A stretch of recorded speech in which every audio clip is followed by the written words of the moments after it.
so I gotta go out and get it. This how I planned it. Did it right here where I'm standing. Came from the mud, they counted this out. Fala pessoal, boa tarde, quase boa noite na verdade, já aqui em Chicago. Ricardo, obrigado. Uma honra te receber aqui. Estamos em Chicago, participamos da NRA 2024. Ricardo, que é VP da Unilever, veio para Chicago com a Thaís, com algum pessoal do México também, né? Com a equipe do México. Legal. Ricardo, vamos bater um papo aqui. Agradeço a sua paciência. Tentamos fazer em outros locais, vivendo e aprendendo, para trazer esse conteúdo em real time para vocês, realmente quem viveu a feira, de quem acompanhou todos esses dias. E o Ricardo trazer um pouquinho da visão dele como VP da Unilever, o que ele viu, por que ele está aqui. O pessoal acha, a indústria não preocupa com nada, porque eles dominam o mercado, eles têm acesso a tudo. Ricardo, vamos dar um overview do que foi importante para vocês nessa jornada? Legal, Rafa. Assim, é muito importante a gente ver o que está acontecendo, o que aconteceu, o que vai ser o futuro. Então, essa aqui é uma oportunidade única, porque a gente vê muita coisa ao mesmo tempo. Então a gente consegue conectar um pouco do que no passado a gente estava pensando que ia acontecer, e aconteceu, mudou, e do que a gente vê agora. Então foi uma oportunidade única, a gente viu muita tecnologia, a gente viu muito produto, a gente viu o lançamento, a gente participou de apresentações, discussões de várias partes do food service. O food service é uma coisa muito complexa, porque ele tem muita localidade, então você tem a gastronomia local, você tem as práticas locais, mas você tem muita tendência geral, então você tem que olhar um pouco como é que aquilo vai se aplicar no teu mercado, em que momento, se você vai ter mais rápido, vai ser mais lento, e o que o teu cliente, no nosso caso os restaurantes, o que ele vai fazer, para onde ele vai e como é que você pode ajudar. Então é uma oportunidade fantástica que a gente teve aqui. Legal, isso é importante. O Ricardo fala com propriedade. Quantos anos de Unilever, Ricardo? Eu tenho 30 anos de Unilever, mas eu tenho 12 nesse mercado. 12 anos especificamente no mercado de food service. Isso. Lidando isso. ali na ponta. Vocês têm um time de chefes, né, para o pessoal entender como é que é o trabalho que vocês fazem hoje dentro da Unilever Food Solutions. É uma operação de mais de 70 países, a gente tem cerca de 250 chefes e o nosso trabalho principal é entender para onde é que vai esse mercado e trazer soluções para esse mercado. A gente lançou recentemente o Menus do Futuro, que é uma pesquisa de tendências global, que a gente identifica 8 tendências gastronômicas e aí os nossos chefes locais, eles baixam essa tendência para a gastronomia local e a gente chama chefes cozinheiros, jornalistas, pessoas do mercado, a gente mostra o que a gente acredita que é a tendência e eles ajudam a gente a comunicar isso. Isso é inspiração para o operador, para o dono do restaurante, o cozinheiro, o chefe, para ele poder fazer uma operação melhor, para que quem entre para comer, qualquer tipo de operação que seja, saia mais satisfeito. Que legal. Então você já está buscando assim 250 chefes, 70 países, informação para consolidar os dados, levar para o pequeno operador e ajudar ele. Exatamente. Democratizar o conhecimento. Perfeito. Palavra excelente. E aqui a gente viu 2.200 expositores trazendo, falamos de tendência aqui, ala sul, ala norte, Lakeside, né, a margem do rio. Vamos tentar começar assim que a gente entrava ali na parte sul, que eu acho que era mais a parte de tecnologia e equipamentos. Você viu a tecnologia e os equipamentos evoluindo de uma maneira que vai facilitar a operação lá na ponta? Isso vai chegar no Brasil? Que é uma dúvida que eu fico. Se você, com a sua experiência, isso chega no Brasil? Tudo chega. Tudo chega. Tem muita coisa que se adapta, mas tudo chega. Se a coisa entrega eficiência, então a gente vai pegar a coisa que mais chama atenção, robótica. Total. Você entrava ali, tinha uma empresa olha, com um robô fazendo batata frita. Pá. O robô, tanto cozinhando quanto fazendo o serviço. Fazer o serviço de segurança, fazer o serviço de limpeza, fazer o serviço de garçom. Assim, isso vai chegar no Brasil? Vai. Vai ser massivo? Não. Mas vai ser levado para poder dar mais eficiência. E a gente vê alguns conceitos diferentes. Por exemplo, aqui tem muita dificuldade, ainda mais que no Brasil, de você ter mão de obra. A mão de obra é super cara, tem muita gente que não quer mais trabalhar nesse formato, então está muito difícil trazer as pessoas para trabalhar. Então, quando você tem um garçom um profissional de qualidade, você quer aproveitar muito bem o tempo dele. Exato. Então, o robô não vai substituir esse garçom. Ele vai permitir que esse garçom esteja em contato contínuo com o cliente que está lá, fale para ele dos pratos, da bebida, venda mais, venda melhor, atenda melhor. Enquanto isso, o robô está levando e está trazendo. Então, está ótimo. Então, você utiliza melhor a pessoa, não necessariamente você substitui a pessoa. Bom, isso é um baita insight, porque o primeiro medo das pessoas é o robô vai substituir o ser humano. No seu conceito, então, muda completamente a ótica disso. Fica melhor o serviço do ser humano. Ele pode substituir a atividade, aquela atividade do ser humano. E o ser humano pode ser utilizado para outra atividade. Então a gente foi hoje numa empresa de robôs que a cozinha é toda robótica. Então, você está substituindo realmente o cozinheiro. Então, só que você tem o pessoal que desenvolve, o pessoal que aplica, você tem outras pessoas no entorno. E aquilo é uma possibilidade, depende da tua proposta de alimentação que você está fazendo. Legal. Então, assim, tem substituição de pessoas? Tem substituição de atividades? Tem. E tem agregação de valor? Tem também. Boa. Boa, eu também vi, isso me impressionou bastante, os equipamentos, eu ficava sempre me questionando, vai chegar no Brasil, talvez seja muito caro e tudo, mas eu acredito que chega sim, agora adaptado, como você disse. $100 por dia, o uso do robô da cozinha. $100 por dia? Mais ou menos. Já deu para fazer a conta aí, ter noção, com dólar a R$5, R$500 por dia. Por e dia. quantos que tinham dentro dessa operação que você viu? Esse era um robô algum? específico para fazer fritura. Legal. E aí você custava, mas você tem um robô. Esse robô fazia fritura e também lavava a louça quando eu não tinha pedido. Poxa, então ele era multi, né? Multi. As A duas ideia é coisas. ter um robô que solucione tudo. Bom, que legal. Dentro dessa área tínhamos também uma parte de orgânicos, de plant-based, que é uma pegada que está crescendo bastante. Você chegou a visitar bastante essa área também? Visitei e é impressionante como a tecnologia vai mudando, o tipo de produto, a qualidade, tem uma mudança muito grande. É uma tendência que ela surgiu muito forte alguns anos atrás e ela está no começo ainda. Então a gente vê que tem muito potencial para melhorar, para mudar, para fazer de outras formas, produtos diferentes, tecnologias diferentes, e que vai ser legal, porque é uma opção a mais para o consumidor. Eu posso mudar o meu hábito, eu posso adicionar esse tipo de produto na minha rotina alimentar. Então é muito bom. Vocês participaram de muitas palestras. Teve alguma que você se aprofundou nesse tema específico? Eu sempre fico com questionamento. Será que isso realmente emplaca? Dizem que ano passado esse setor existia, mas ele tinha promessas muito diferentes das que chegaram esse ano. É a tecnologia trazendo isso? É o mercado modelando? Você ouviu alguma coisa relacionada a isso, sobre esse público? A palestra não, mas a conversa com o pessoal das empresas, acho que o que acontece é que realmente chamou muita atenção a possibilidade que esse mercado ia trazer. Mas é um mercado que ele precisa de um desenvolvimento mais a médio prazo. Então não é exatamente na velocidade que a gente pensou inicialmente, Exato. mas o potencial não quer dizer que o potencial é menor. Tem muita possibilidade. Boa, Ricardo. Bom, Ricardo, falando plant-based, tecnologia, tinha um setor lá também que eu vou lembrando aqui, eu vou te perguntando de inovação, que ganhou prêmios, algumas empresas. E elas consolidavam algumas coisas muito relacionadas à economia de energia, economia de água. A gente estava falando de plant-based, meio ambiente, as pessoas não comerem carne. Eu vi que muitas tecnologias premiadas tinham um pouco de ESG nela. O que você viu sobre isso também, sobre a preocupação com o planeta, com o mundo? Acho que o interessante é que o tema ele é presente em todas as discussões. Então ele não é um tema específico. Você fala, você vai ter um setor para falar ESG, você tem um tipo de fornecimento. Não, todo mundo está falando. Então, você tem o impacto nas pessoas, você tem o impacto no meio ambiente. Então, todo mundo que está discutindo, seja um equipamento, ou seja a tecnologia, ou seja um produto, tinha a pegada da discussão qual que é o impacto. Então, em todo mundo. Então, o que é legal, porque na verdade as pessoas não estão colocando isso como um benefício adicional, como parte do que tem que ser. Tem que entregar um impacto positivo para todo mundo. E isso tem forte no Menus do Futuro. A gente pode puxar um gancho da revista lá, a questão da comida mais saudável, a questão do comfort food, né? Eu vendo o menu, o reaproveitamento de alimentos, conversei muito com a chefe Thaís, né? Um abraço para a chefe Thaís, que vai ver a gente batendo esse papo aqui. Eu acho que tudo isso vai casando com o que vocês já trouxeram de tendência lá no Menus. Sim. Na sua opinião, confirmou ou reforçou alguma coisa que vocês já tinham acesso a essa informação? Tem uma palavra por trás de muito do que a gente vê, que é eficiência. A eficiência, o uso dos recursos. Eu vou utilizar muito bem uma pessoa, eu vou utilizar muito bem o ingrediente, eu vou utilizar muito bem a energia. Então tem muito de eficiência lá. E isso é um ponto interessante porque dentro das 8 tendências tem uma tendência que ela é muito forte em vários países, que é o uso de receitas eficientes, que é sem perda, né? Low waste menu que a gente fala em inglês. Isso é muito interessante porque todo mundo quer fazer por duas razões.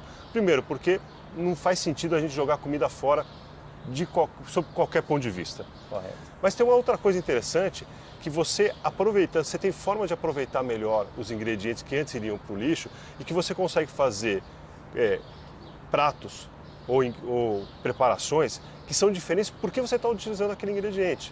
Então não é só você deixar de perder, mas você ganhar também. Você pega uma casca de banana, o que eu consigo fazer uma casca de banana? Você consegue fazer um monte de coisa que você só consegue com a casca de banana. E com, óbvio, é um exemplo com várias coisas que a gente tem. Entra no ponto do que eu achei mais forte de tendência, que era literalmente aproveitar tudo, reduzindo mão de obra, facilitando para o operador, porque as margens diminuíram e não foi só no Brasil. Sim, em geral. Eu acho que você tem essa experiência mundial. Isso, todas as discussões estavam vinculadas em utilizar a tecnologia melhor, melhorar a eficiência do operador, porque as margens diminuíram, os Estados Unidos têm passado por uma inflação, eles não estavam acostumados a isso. Sim. O que você tem de insight para os operadores em relação a tudo isso? A gente foi falando desde o início, mas na prática do que você viu. Então, o que a gente vê, apesar de realmente esse mercado ser um mercado, primeiro, é um mercado com muita diversidade. Então você tem muitos tipos de gastronomia, muitos tipos de preparo, tem muita diversidade, tem muita coisa ligada ao local, mas tem coisas que estão acontecendo no mundo todo. Aumento de custo. Isso está acontecendo em todo lugar. A gente teve uma inflação muito grande nos últimos anos. Então não é a preocupação do operador no Brasil ou nos Estados Unidos, de todo mundo, no mundo todo, de como é que eu utilizo melhor os recursos. Eu vou olhar para a tecnologia, eu vou olhar para equipamento, eu vou olhar para ingredientes, eu vou capacitar a pessoa que eu estou lá, eu preciso utilizar melhor os recursos, para que eu possa entregar um bom serviço, uma boa alimentação saudável, gostosa, eficiente, a um preço justo para quem está entrando no meu restaurante. Isso é muito do que a Unilever faz, não é? Quando a gente pensa nas bases, quando a gente pensa no extrato de tomate, no purê, em todo o portfólio que a Unilever tem em várias frentes, é ajudar o operador a ter um padrão, a ter um processo. Isso só vai confirmando que cada vez a gente tem que estar mais próximo em busca do bem comum, que é levar o melhor produto para o cliente. Perfeito. Fundamentalmente a gente entrega eficiência. Quando a gente tem um produto desidratado, que a gente consegue fazer com uma preparação muito mais rápida, a gente está entregando eficiência. E o nosso grande desafio é poder mostrar para todos os operadores que tem formas diferentes de fazer e que você tem que olhar todas as possibilidades e entender o que é melhor para o teu tipo de operação. E a gente busca entregar a melhor solução para esse operador. Legal. O que você, a Thaís, a Mayara, tiveram? O que mais impressionou vocês? O que vocês conversavam? Você falava, caramba, eu vi uma coisa, isso aqui vai funcionar pra gente. Teve esses insights assim durante esses dias? Acho que muito da tecnologia, não falando do equipamento, mas da tecnologia de voz, da tecnologia de robótica, as possibilidades que isso abre. Então a gente viu o atendimento do caixa, que ele está remoto. Esse aí muito interessante. Esse aí eu vi. Porque você pode utilizar, você pode ampliar muito a utilização de pessoas. Então a pessoa que tem dificuldade de locomoção, PCD, a pessoa que está distante, ela pode estar trabalhando naquele ponto de venda sem estar presente. Então você consegue ampliar muito as possibilidades desse mercado, o que chama muito a atenção para a gente, entrega valor. Isso repercutiu muito bem e entra num ponto, eu não tinha pensado por essa ótica tão profunda, mas fica muito plural, né? Qualquer acesso a todo mundo. Inteligência artificial, se falou muito disso. Eu vi um equipamento lá sensacional que ele ficava em cima de um richô e ele dava a quantidade de produtos que tinha lá e qual era o nome daquele produto. E ele fazia uma previsão para você, baseado nos dados antigos, de o ponto de reposição, de acordo com o horário, e dá uma linha de produção. Enfim, eu achei um dos melhores. A gente trabalha com muito restaurante que ele tem um self-service, né?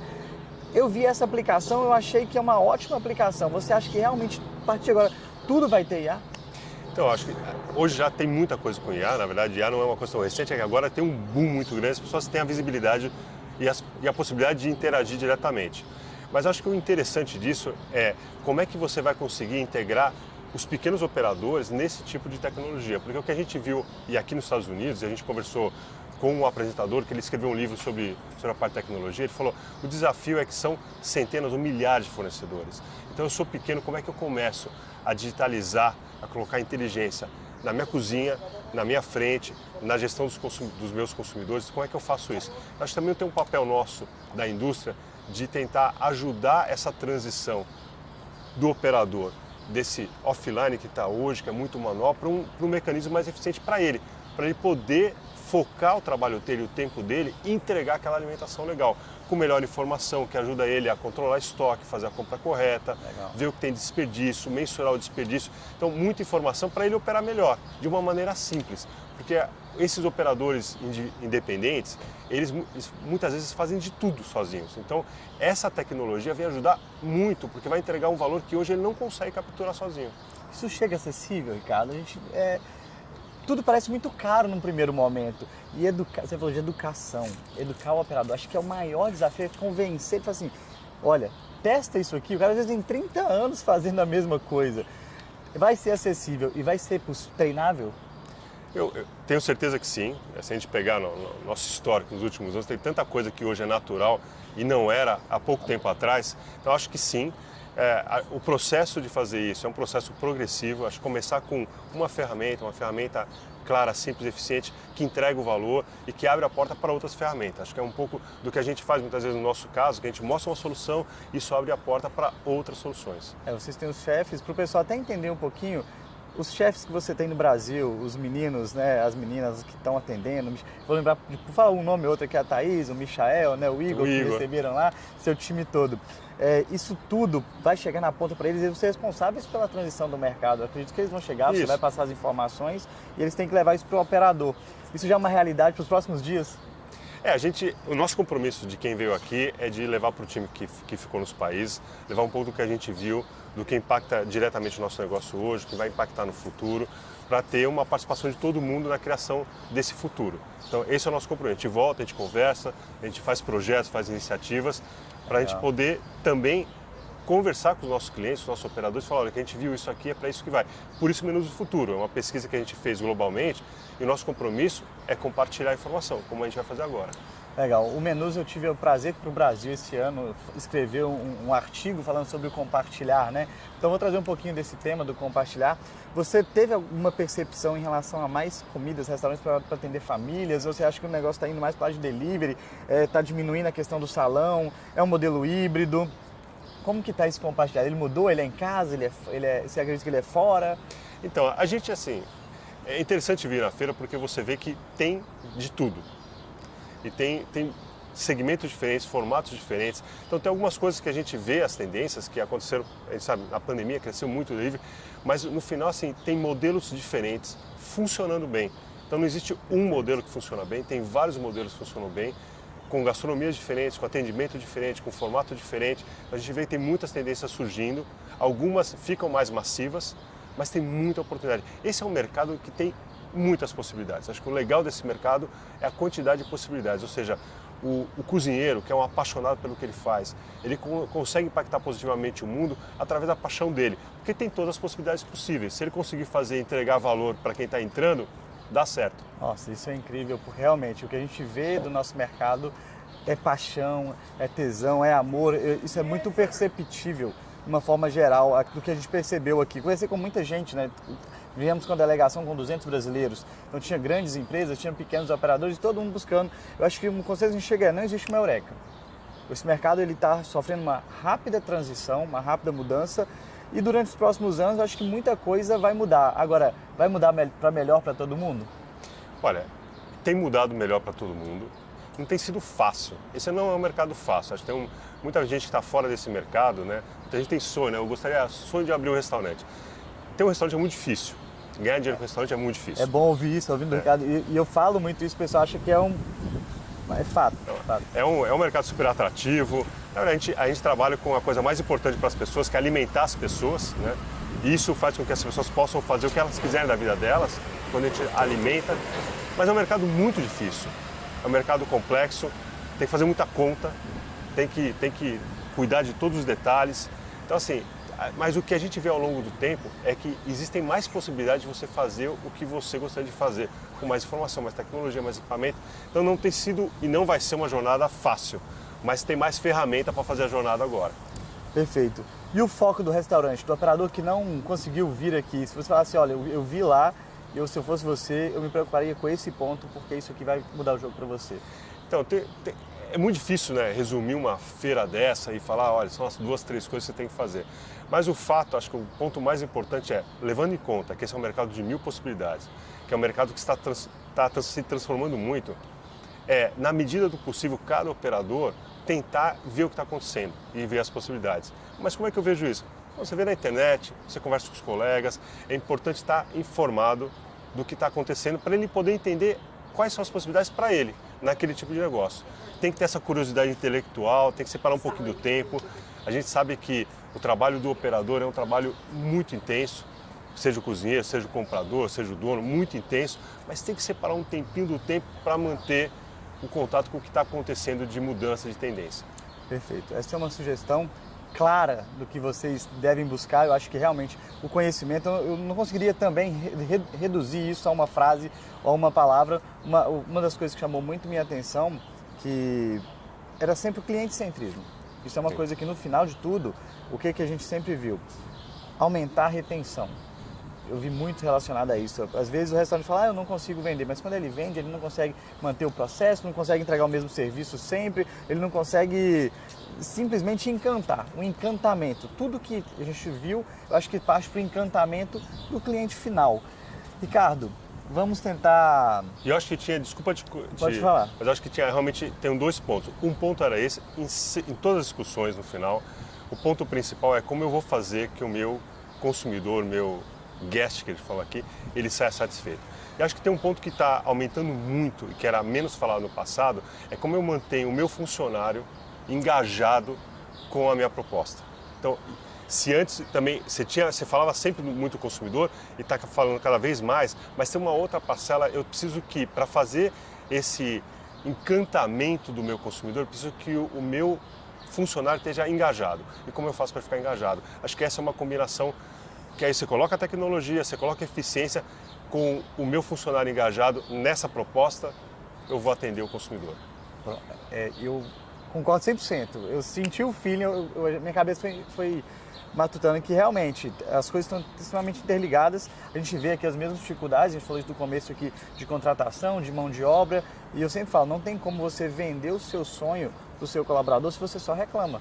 Porque ele passa a ser um sonho, um desejo ruim, né? E tudo que a gente viu sem um grande propósito, sem um alinhamento empresarial, sem uma mente, um sonho grande, ele realmente não conseguiria avançar. Ricardo, o que é que a Unilever, você, né, respondendo como a Unilever tem um slogan que eu amo ele, que é pronto para hoje e construindo o amanhã. Eu falo que isso tem muita relação até com meus filhos, eu tenho que estar pronto para dar atenção que o filho exige hoje, para eles serem os seres humanos melhores amanhã. Baseado na sua experiência, no que você viu, para a gente caminhar para o final, o que você deixaria de recado para a galera que nos acompanhou até agora? Acho que o importante esse é um mercado fascinante, é um mercado apaixonante, as pessoas falam muito dessa paixão pelo amor de trabalhar, de entregar comida, de alimentar as pessoas. Claramente é um dos mercados mais importantes do mundo, maiores e mais complexos, com muita ineficiência, tem muita oportunidade, e o fundamental das pessoas é combinar essa parte da emoção, porque é uma relação de pessoas, com essa parte agora de tecnologia, de eficiência. Como é que eu consigo poder fazer melhor o que eu faço hoje para eu poder dar um melhor atendimento? Então, combinar um pouco dessa emoção do coração com o cérebro, com a informação, com o data. Legal, eu acho que emoção, comida, né? A gente fala você falou de amor, é afetivo, é uma lembrança do bolo da avó, eu sou mineiro, né? Do pão de queijo que comia na casa da avó. Eu acho que isso tem tudo a ver, e quando a gente pensa em tecnologia, parece que isso vai se perdendo. Eu acho que é muito pertinente isso que você trouxe. Quando a gente pensa na grandiosidade do que a gente leva para a ponta hoje, no trabalho que a Unilever faz com os chefs, que eu tenho o prazer de fazer na parte do delivery, não perder essa essência, não perder o amor pelo que você faz, que eu acredito que é o maior segredo. Caso esqueci de alguma coisa que você quer compartilhar para a gente ir para o fim? Não, obrigado. Quero te agradecer. Acho que é um compromisso nosso, e você está ajudando, da gente compartilhar a informação. Acho que é um compromisso. A gente faz parte do mercado, a gente tem que compartilhar para que todo o mercado tenha acesso a mais informações, a mais possibilidades e todo mundo evolua. Porque a gente tem uma responsabilidade muito grande, que é alimentar as pessoas. Bom, é isso aí, diretamente de Chicago, com o Ricardo, nosso VP na Unilever. É um prazer, viajei a feira com ele, andei com a Thaís, com a Mayara, conhecemos, levando para você o melhor conteúdo. Aqui é a prática, o que a gente quer é a prática, sem ilusão. É difícil, é desafiador, mas com a nossa ajuda, com o nosso sonho grande, a gente vai ajudar você aí na ponta também. Continue acompanhando aqui no Instagram, no nosso YouTube, nas redes sociais da Unilever do Rafael Silva, os próximos capítulos aí, quem sabe no ano que vem a gente está aqui de novo, não, Ricardo? Obrigado, amigo. Até mais. This how I planned it. Did it right here on stand.